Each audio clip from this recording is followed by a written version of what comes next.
My mom would come home from work and the yard would be full of boys out there shooting basketball, playing ball. Check up, game point, you better step up. Get a bucket, get a dub, and get your rep up. Cause I'm Sharon right on the post with it. I'm 94 hard net, coast to coast with it. Homie, I'm 87 moon, get it to you how you want it and all. Matter of fact, I'm a little wasted with the 3-ball. That's game time. You a bucket, we the same kind. Black Larry, Doc, and J Lil with the hang time. Hey, listen, man, that man don't press me.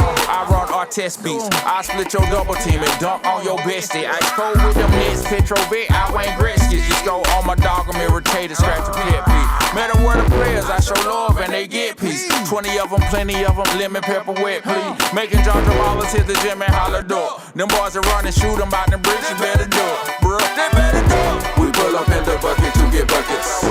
I pull up on that boy and I say bam. I double dribble with my band of brothers. In every gym we ball above the rim. We pull up in the bucket to get buckets. I pull up on that boy and I say bam. I double dribble with my band of brothers. In every gym we ball above the rim. You know, I just want to say that I think it's awesome. I'm excited. I'm excited to be doing this and having the opportunity to sit and talk Middle Georgia basketball and our journeys, having it be 3 generations of Waltons that have been involved in the basketball scene here in Middle Georgia. It's a pretty cool deal.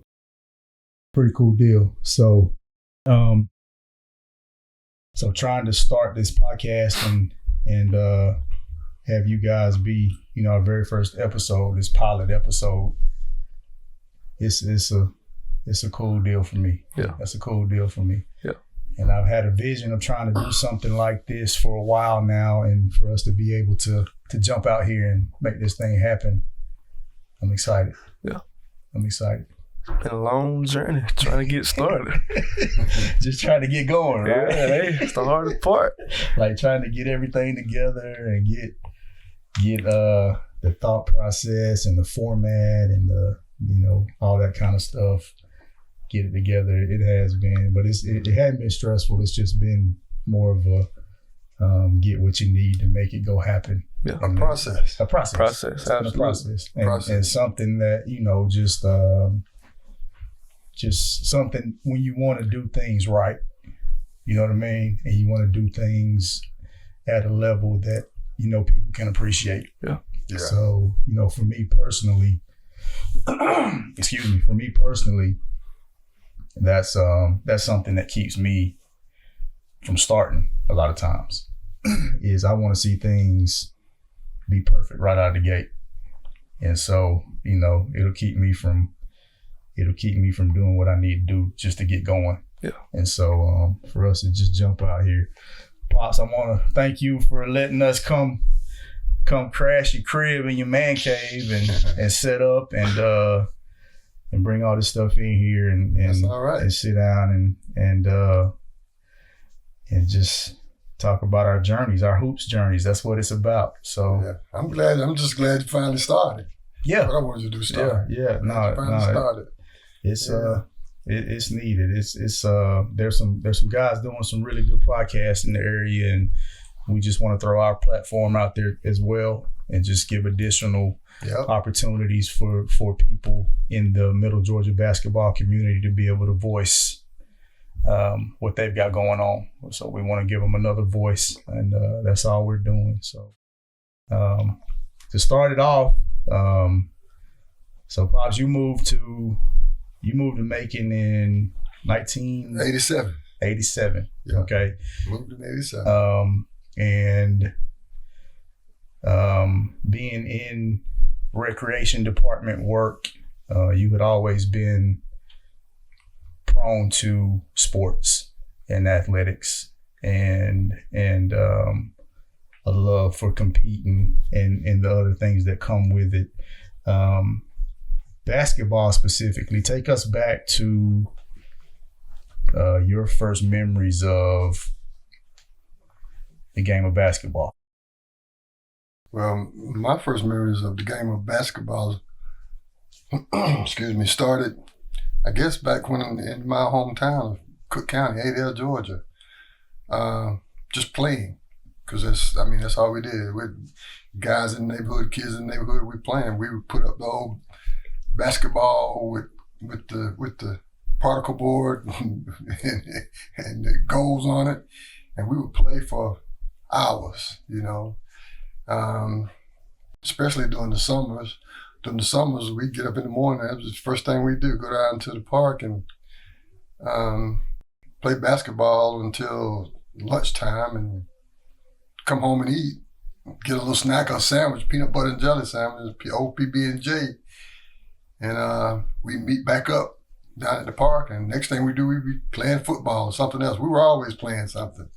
And that just kind of, got to be the norm. And when you grow up with that norm, you grow up with a competitive nature, and you grow up, liking sports. And you like the things that go with it too, like the feeling of accomplishment, winning, achieving something. You like, that just grows with you. So it started back then, and as I grew older, other people noticed that I had a little skill. I was pretty speedy guy, had good hands, and got into playing basketball and did pretty good at it. That's how I got started. So what's your first memories of like organized basketball? Yeah. My organized basketball was junior high. Okay, so there was no rec ball situation, youth rec ball situation. No. You think that's because Adel just being a small town, or do you think that's because that was the 60s, right? I think it was both. Really? So you don't think that the youth rec ball had become quite as big a thing yet? Okay. At least not in Adel. Okay. But now school sports was the biggest thing there. Right. So in junior high, I was 7th and 8th grade, and I started as a 7th grader in junior high and played and did well. And I remember we played in I guess it was like a county-wide tournament in a neighboring city. And I remember us winning that tournament by 1 point with a guy that I played ball with, Will Brown, shooting a free throw against Berrien County, who was our nemesis. Rival, rivals, in basketball. Right. Basketball. Right. And from there, went on to Cook High School and played ball. And played JV ball, started that, in the 9th grade, playing JV ball. 10th grade, I was playing varsity. And I was starting playing varsity and straight through playing basketball. And so when I left there, and when I graduated, and let me put this in there. I remember too, this is one of my fondest memories of playing basketball. They were getting ready to retire our old gym that we had, and they were going to build a new one. And we were playing Lanier County, Lakeland. And it was a good game, close game. Came down to a couple of seconds left on the clock. And our point guard, Ray McKinnon, he was struggling to get the ball past the half court because they were pressing us. And he got it almost to half court, and he just threw it to me. And I was about close to the, I guess the free throw line out on the left side. I caught it and just turned and shot it. Went in, clock went off, and I turned to run, and I got mobbed by the fans. By the fans and everybody, That's at Cook County, that's at Cook High. That was Cook High School. Right. That was the old gym. And the old gym was called the Barn, or the barn. Yeah. We called it barn because it was like a barn. Right. You running on the sideline, you might hit a post or something. They had a post on the side, Y'all had it rough in the old school. It's real old school, man. Run into a pillar. I'm serious. You put your foot on the side, man. You out for the season. Season ended. Out of it. Yeah, you knock yourself out. But that was a good memory. And, remembering. And Ray actually went on to be an actor, right? Hollywood and played roles in. He played in Driving Miss Daisy. That's right. And he played in The Net too. Okay. Yeah. Okay. And he's played in some stuff here not too long ago. I saw him in something. But yeah, Ray was a basketball tennis player. Gotcha. Played tennis too. Gotcha. And so I never forget that. That was so talk about some of those guys down in Cook County that when you were a young guy playing ball that you looked up to. You looked to their game, or maybe some guys around that you looked to model your game after, some of those local guys that really influenced your desire to become a baller. Cook High was I guess like today. We had guys walking around in school that could play ball better than some of the guys that were on the team. That's facts. Yeah. And I remember looking up to a guy named Vincent Scott. Vincent Scott he could shoot the lights out of it. He was left-handed, long, lanky guy. And he was a lot older than me. But I always remember him because when I go down to as I got older and was playing basketball and established myself, I'd go down to the court, to the park, playing ball. He would always choose me on his side. I would be the youngest cat out there. He'd choose me on his side to play ball, with the big guys. Yeah. And so that kind of helped me grow. Another guy was named Ed Emmon. Now, he was a lot before me, but he was one of the most pure shooters that we had in ADL. I mean, he could shoot it from anywhere, from everywhere. Now, one of the guys that had the most ups was named Rodney Pettigrew. This kid could get up. You hear me? I mean, this joker would go up, man, and it'd be like, when he gonna come down? About like me. He was just that good. He was just that good. He could play. And then we had the Phillips brothers, and they played point guard, but they were like, they were deadly. They could shoot it from anywhere too. The short, quick point guards, they could shoot it from anywhere. Played good defense. But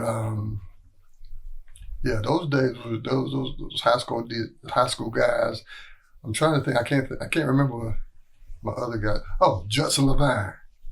Justin Levine was older than me. Justin was a defensive guy, and Justin was the kind of guy that would talk to you, right? When he playing defense against you. What you gonna do? What you gonna do, man?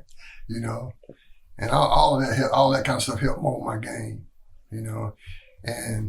but I think mostly playing the game of basketball all the time, off season.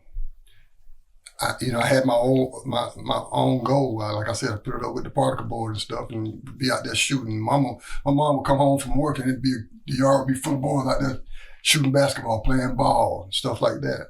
I think a lot of that's what's lost today in the game of basketball. Kids are not getting out just playing, just playing on themselves and working on the game.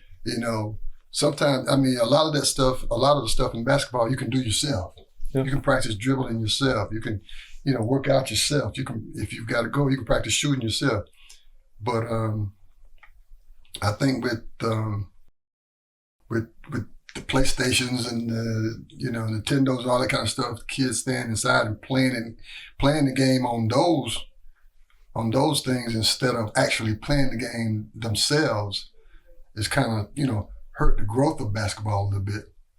And it's kind of hurt the talent level of kids these days. But, like I said, with not having that, it's been replaced now with, AAU ball, and kids playing out, getting teams together and all that kind of stuff, and playing during the summer. So, I guess it's the game transition. Transition from, it's just like everything else. Everything else transition. It gets better or it gets worse. Yeah. So that's what happened. And then after I graduated, I went to went to South Georgia, played basketball there, and for 2 years. And that's South Georgia in Douglas. In Douglas, Georgia. Yeah. South Georgia. It was South Georgia College back then, and played ball there for 2 years, and was going to Georgia Southern as a walk-on. But 6 games left into my last season at South Georgia, I tore up my left ankle getting back on a fast break. Went up and blocked the guy's shot and came down on his ankle, and that ended my career. So, I guess that's when I kind of got into the coaching part of it. Yeah. And that's been your imprint on Middle Georgia basketball is the coaching. That's where a lot of people will know you from. And so my first memories of you being here coaching, and one of my fondest memories was coaching the Special Olympics team. Oh man, yeah. So when you did that, so talk a little bit about that. Yeah, I coached. I worked for the Parks and Recreation Department in Savannah, Georgia, and we had a Special Olympics program. Well, they taught me into being the basketball coach for the Special Olympics program. Well, the only way I knew to coach ball was the way I was coached basketball. Yeah. And so I looked at them like, no, we don't have any handicaps here. You're gonna get coached just like I did. And turned out we traveled. I was scheduled games out of town with other Special Olympic teams, and just like regular basketball teams. And that was gratifying. That was something I got a lot of fun out of doing that. And one of the things I did with the guys, and they loved it, and all the parents would tell me, we had a bed check. I would call them on the night of the game to make sure they was in the bed. And they love it. Yeah. They love it. Make sure you're getting your rest and getting your mind right and get ready. Let's go. Yeah. Right. Yeah. That's awesome. I would call them. That's awesome. They were, this Coach Walton? Yeah, this Coach Walton. I was just checking. Well, he in the bed, Coach Walton. He's in the bed. He's already, okay, that's all. That's awesome. That's all I needed to know. Yeah. That's all I needed to know. But yeah, we had fun doing that. And you had some success. Oh, yeah, we had some success. So I spoke about one of my fondest memories being you coaching the Special Olympics. And that was the state tournament. Oh, yeah. At UGA. At UGA. And that had to be 89, 90-ish, 91-ish, somewhere around there. I'm 9, 10 years old. And you took me with you. Yeah. And I remember that them having the opening ceremonies and the dance that night, and then staying in the dorms and getting up and playing the tournament and actually winning. Winning state in Special Olympics. That was awesome. That was one of my greatest memories. And so for me to see you, take that so seriously and to treat those guys equal. It was major, and it says a lot about your approach to what this game means to you and how you use this game to connect and to build. Now, don't get me wrong. You had some guys on that team that could play now. Oh, yeah. There was some guys on that team that could go now. Like Andre and Bill, and I forget the big guy's name, but Big Albert on the block. And, Bill was like, I called him Larry Bird back then. Shoot that jumper. And Andre was, played the point, and he was, he would get it done. Now, a little water bug, played hard. And so that's one of my fondest memories of your coaching career. But then, so as I started my basketball journey, you started to get involved with coaching the AAU. Yeah. So I believe you guys started the Macon, South Georgia. Yeah. Thanks. I got to give credit to James Smith. James over at Rose Jackson. At Rose Jackson Center. James Smith, he had a team, and his son played, and I was interested in coaching, and so he brought me on, and I coached with him, and it grew, and then the word got around, and the program became a success. Had quite a few good players come from that area too. His son, Max. Yeah, Max. Yeah. Max Owens. Yeah. Mike Ford. Yeah. I can't think, but there's been so many. There's a lot of us. I mean, came from over there. Shoot. And then you end up having the two guys that go to the NFL. Yeah. Kareem Jackson. And the kid Eric Walden from Dublin. And then you had David Mons. David Mons. Yeah, they played hoop at Oklahoma State. Right. West Side, yeah. Right. Yeah. So some good players. Some good players coming through that program. I want to say one thing. Going back to the Special Olympics tournament, it's funny. Well, it's not funny, but it's coincidental. We won that state championship against the team that I coached when I coached the Special Olympics in Savannah. Really? I didn't know that. Sure did. I didn't know that. I didn't remember that. Okay. I remember. Yeah. So your two teams. My two teams. Yeah. In the finals. In the finals. Yeah. That was yeah. That was wild. Doing that, we're gonna beat you, Coach. We're gonna beat you, Coach. Yeah. Right. But yeah, that was a good memory. That was a good memory. Good. Yeah. It was. It was fun. Mm-hmm. It was fun. At Midtown Infusion Center, we supercharge your peak athletic performance. Whether you're recovering from an intense game, prepping for a big race, or just aiming to stay at your best, our tailored infusion therapies are designed to meet your unique needs. Administered by our team of experts, our infusions replenish vital nutrients, boost hydration, and enhance recovery. Midtown Infusion Center, because every athlete craves peak performance. Call us today and discover the difference. Your path to becoming elite starts here. Now, you've seen the landscape of Middle Georgia basketball for the last 30 years plus. You were here, moving here in 87. You were here kind of on the latter end of a run for Macon basketball in particular that saw some really good teams and some really good players. So when you first got here, that Southwest program was right. That's Eric Manuel and Sharon Wright and Doc Manuel, all those guys. And those guys.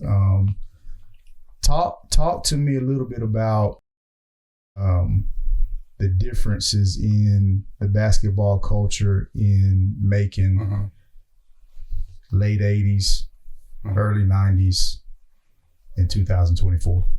Well, when I first moved to Macon, I worked with a guy, and he was like, "What are you doing tonight, Michael?" I said, I'm probably going home, man. He said, "Want to go to the basketball game with me?" I said, "Yeah, where are they playing at?" He said, I said, "What, you got a high school game?" He said, "Yeah." I said, where are they playing? He said, "At the Coliseum." I'm like, right. The Coliseum? Right. I said, "Ain't no playoff game." I said, "Man, no. Right. Northeast playing Southwest." Right. He said, "It's going to be packed." I'm like, "Man, come on, for a high school game?" Because I've never seen anything like that, coming from where I'm coming from. So I said, "No, ain't no way it's going to be packed. For a high school game?" He said, "You just wait and see." When I walked in there, it was packed on both sides, north, south, east, and west. I remember we had to sit up in the rafters, and we got there early. Right. We got there early. City shut down. It was just that packed, and that amazed me. Right. That amazed me. Just to see that many people there for a high school basketball game. But that's just how big the rivalry was back then. Yeah. And You can't leave out Central either. Northeast too. Northeast either. Yeah. Yeah, you can't leave. Northeast was a powerhouse too. Yeah. And even to go so far as Baldwin County was a powerhouse, because I remember going to see them. I think it was at Georgia Tech Coliseum, where they played state championships back then. Mm-hmm. And as a matter of fact, I took you, and we saw Southwest play Baldwin. Okay. Or no, it might have been Northeast playing Baldwin in the state championships. Okay. Back then. Yeah. But the difference that I mean, as the game has transitioned in Macon, the difference I see is, it seems like there's people aren't as into the game now like they were back then. Passionate. They're not exactly. They're not as passionate for the game, right, as they were back then. Because you can go to games now, and in the small high school gyms, a lot of times it's not even half full. Right. And when back then you couldn't, if you got to a Northeast game or a Southwest game late, you couldn't get in. Yeah. Right. Right. You'd have to stand up the whole game. Yeah. And so that's one of the things that I've seen transition.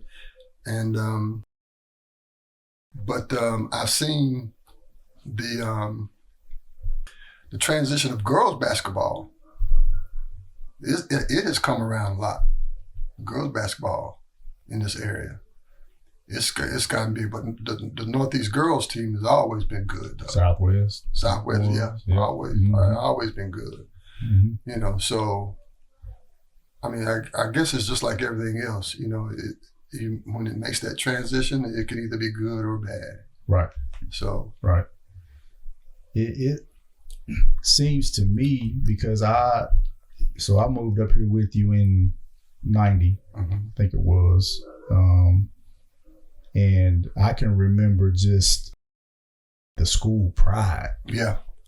Yeah. I mean, it was like, it was literally like different factions in the city. Like I'm a Northeast Raider. Yeah, exactly. I'm a Southwest Patriot. Exactly. I'm a Central it Charge. was legit school pride that you don't see quite the same. I don't think. I think it's starting to come back. I have noticed, like, lately, I feel like it's starting to come back. But back then, and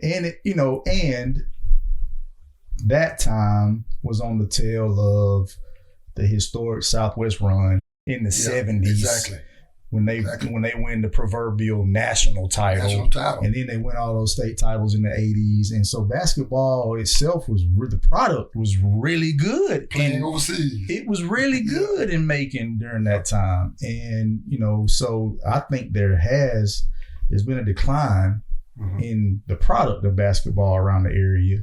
And I wonder if that's got something to do with, just kind of the passion for it, and because it's not as successful, or it's not quite on that level. Like you can still Warner Robins football, for example. Right. It's still a major thing in Middle Georgia, right? But they also have played in 5 of the last 6 state championship games or something. They've had a run where, so that success, winning, I think, breeds support. Yeah. And so, and winning at a high level does it even more intensely. And so, I think we've got to get Macon basketball back to a level of just not just statewide recognition, but national recognition. Yeah. And I think that does great for our city. Yeah. Oh yeah. When our sports teams are doing well and being recognized, and that's great for our city. But that being the case, so transitioning from that to you coming into play in the Macon, Georgia basketball, Middle Georgia basketball, community and culture. So tell us about your first memories of basketball, the game of basketball, and when it became something to you. I'd have to say when I was about 4 or 5-ish up in South Carolina, being around, a Division I basketball program. Mm-hmm. That was just cool being a part of something that was, something that a lot of little kids dream of. Right. And that's during the time I was assistant coaching at South Carolina State. Yeah. Right. And just being around, the guys and seeing the just how they interacted with each other. That was something that I've carried throughout my whole career and whatnot. And just being around you, like there was a big thing, like for me being little, being around my dad around the sport. Right. It was super cool to be around you, and that was a big bonding thing. Right. For me. And I mean, naturally I was gonna be around it just cause you and you as well. I mean, I kind of just had no other option but to be around it. Right. So, that was like a natural thing that it just came natural for me to like and love the game of basketball, because I'm around, a Division I basketball program. Mm-hmm. We moved back to Macon.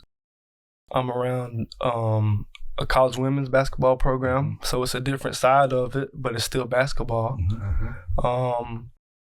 You being the head coach at FPD, mm-hmm. so I have a better relationship with the kids there, right? Just because we're closer in age, and just I fell in love with that. So that was kind of my introduction to basketball. I got you. Well, your first playing experiences? That I can remember. Yeah. Was about 5th, 6th grade when I first started playing AAU with your Upper Stars program that you started up. Mm-hmm. Coach Rick Mixon. Yep. Yeah. Coach Mixon. Shout out to Rick. And Lewis Abbott coaching the older kids. Absolutely. Abbott, those guys. Yeah. That was just fun. That was carefree. Right. Just, and you were the youngest. That was I think it was 6th grade, and I was in 5th grade. Right. Yeah. Right. Just, building connections with those kids that lasted a long time, and still in contact with a lot of them today. But just carrying those relationships through high school, like playing against those guys, playing pickup with them, or playing AU with them still. Like that was just fun for me. Right. So that was kind of my escape from a lot of things, just basketball itself. Right. Yeah. Right. And that I think that's it is that for a lot of people. Yeah, absolutely. It's the escape. It's the release. It's the something I can go get my mind off things. And so for me, I can remember my first experiences being a lot like yours, being in the same yard. Mm-hmm. Right, so mine started in the same yard yours started, right? No, yours started. No, yeah, okay, that I can remember. But yeah. Before that, yours started before that. Yeah. At Georgia Southern, Little fella, and I took you to a basketball game. We were sitting on the bottom row, and at halftime, the referees had one of the basketballs, and he let you hold it. You were out there dribbling, and next thing you know, the whole crowd was, this boy. He wasn't, but what? Had 2 or 3 years old. And that was wild. That was wild. Whole gym started, cheering for you. So it started then, and that got me hooked. Okay. Well, my first remembrances of it are in the neighborhood in Adel. With me. Same thing. With me living there with Big Mama during those years, and and having the guys in the neighborhood. And I remember our first basketball goal was a tire rim, on a tree, nailed to a tree. And you take the spokes out and nail that bad boy up, and then go at it. There was no bank shots. You had to shoot some straight in. Great shooters right there. Straight in. But I get out to the corner with my homeboys Dale and Buckwheat and Alfalfa down in Adel, their house right there on the corner, and we play in the yard. They had the rim, nailed up to the tree, and that's how we hooped. And then I remember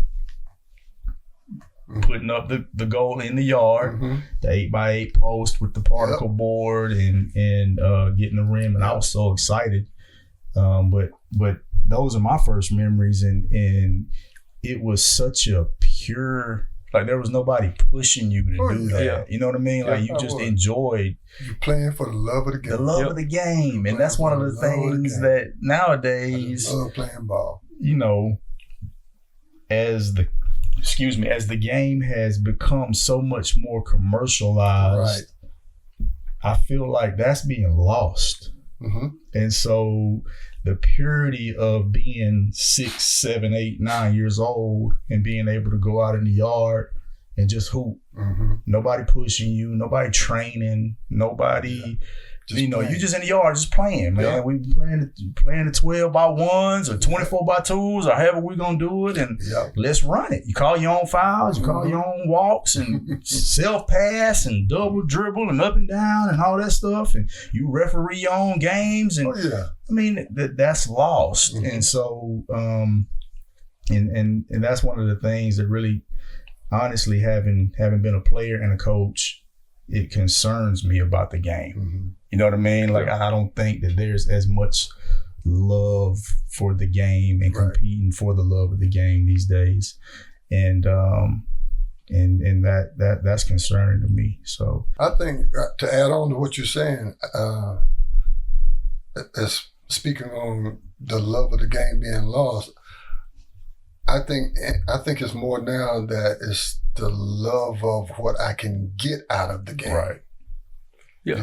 What can the game take me? The disease of me. Me. Exactly. Right. The disease of me. Disease of me. What can I get to game?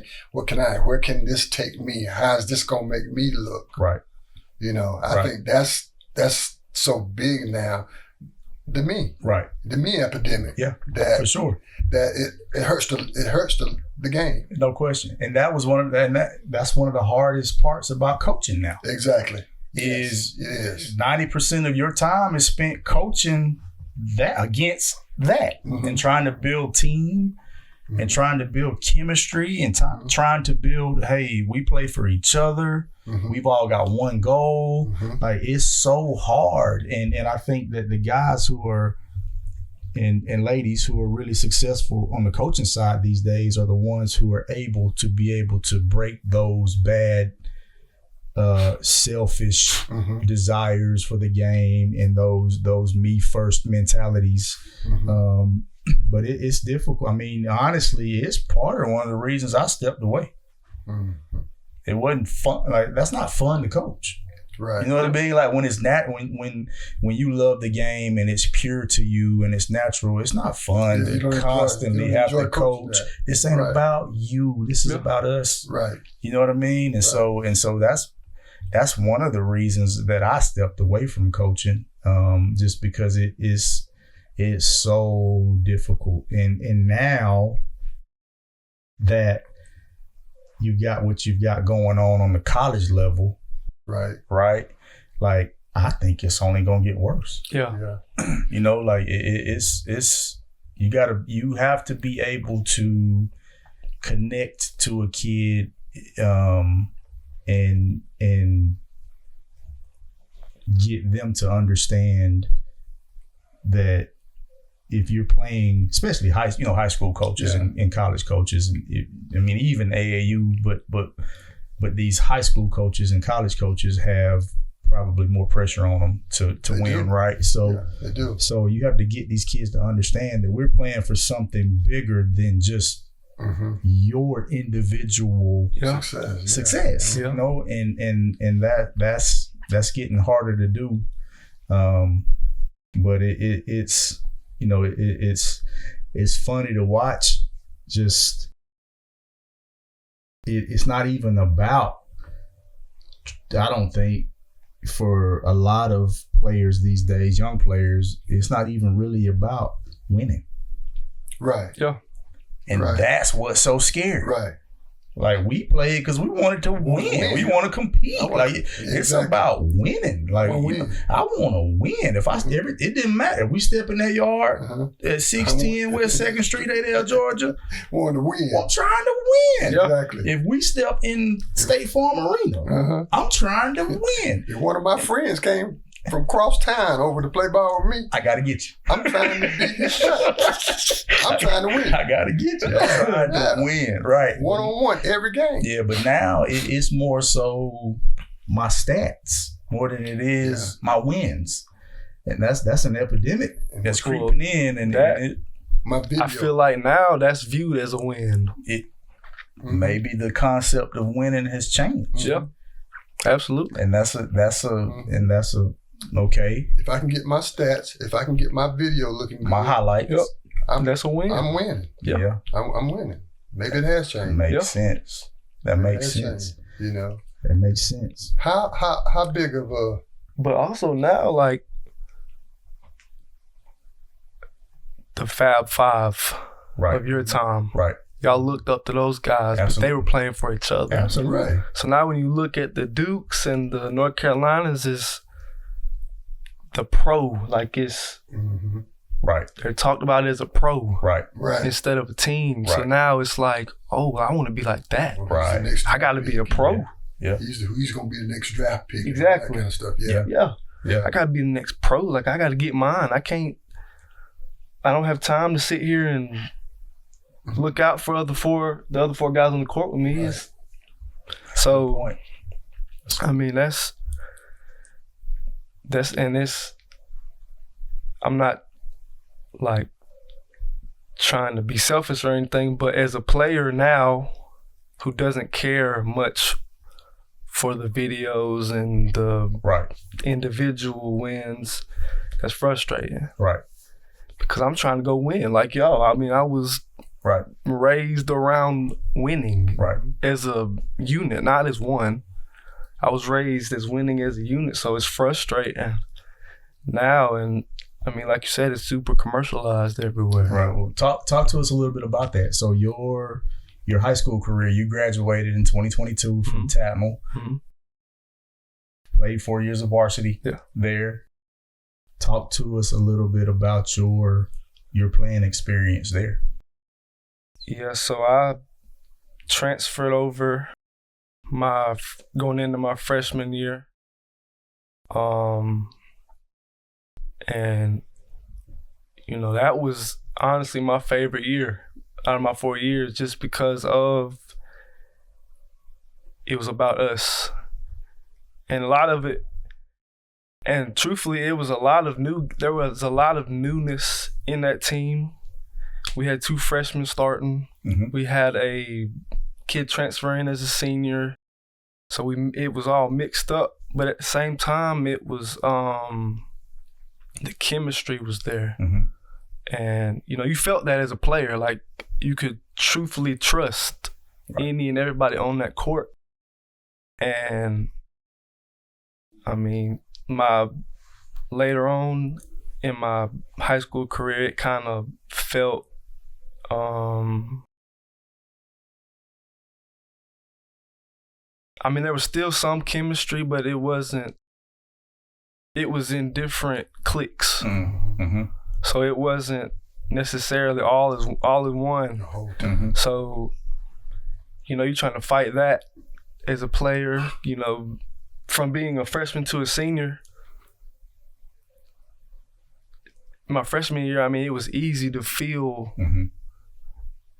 like just that connection. Right. And all the way up and I had 3 different coaches.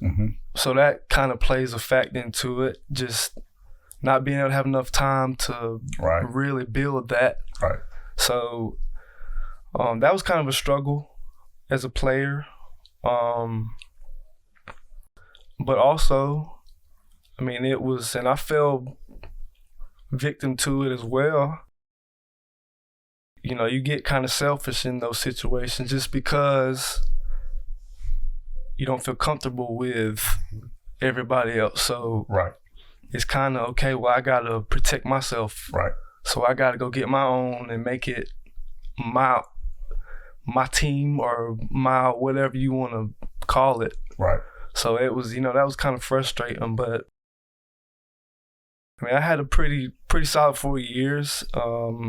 It's a roller coaster, just like anything else. Mm-hmm. Had plenty of ups and downs, but I mean, I think it was a good lesson in those ups and downs. And I mean, it was fun. Mm-hmm. I enjoyed it. Mm-hmm. Looking back on it, I really did enjoy it and just try to take those lessons and apply them to life. So you talk about those lessons that the game will teach you. Yeah. And you have a lot like myself and your grandfather an affinity to try to go coach. Yeah. Why do you think that is? Well, I mean, it just feels, it's a natural feeling being around y'all. So I picked up on a lot of small things that I really liked. And then, you know, just being around a lot of coaches my whole life, you know, I picked up on some good things and bad things. Mm-hmm. So I feel like I can really mold those together. And just my love for the game. Like I've been around it my whole life, so I understand it pretty well, pretty solid. I feel like I interact with people very well, so it's kind of easy for me to connect with a bunch of different people. Which is key. Yeah, absolutely. Which is the key. Yeah, absolutely. Relationship. Absolutely. Gotta be able to build. And I mean, I want to make a change, truthfully, at the end of the day. And I feel like that's my best way, the best way I can, you know, make that change, whether it's one kid or if it's every kid I coach. You know, just that, to me, would feel so good for myself. And to know that I changed somebody's life or perspective or just change. I feel like I can really change a lot with that. Right. And so that's exciting to kind of see that in my future. And you know, I mean, I'm gonna have the guidance that I'll have through all that, through y'all and several coaches that I know. That's just a comfortable feeling for me, secure feeling for me to know that I have a pretty solid base and you know, just y'all being around me, like that's just a secure feeling. And yeah, so I'm pretty excited about that. The Above the Rim podcast is brought to you by Midtown Infusion Center, located at 1425 Georgia Avenue in downtown Macon. We are Middle Georgia's IV recovery specialist. Give us a call today at 478-250-1325 and supercharge your peak athletic performance.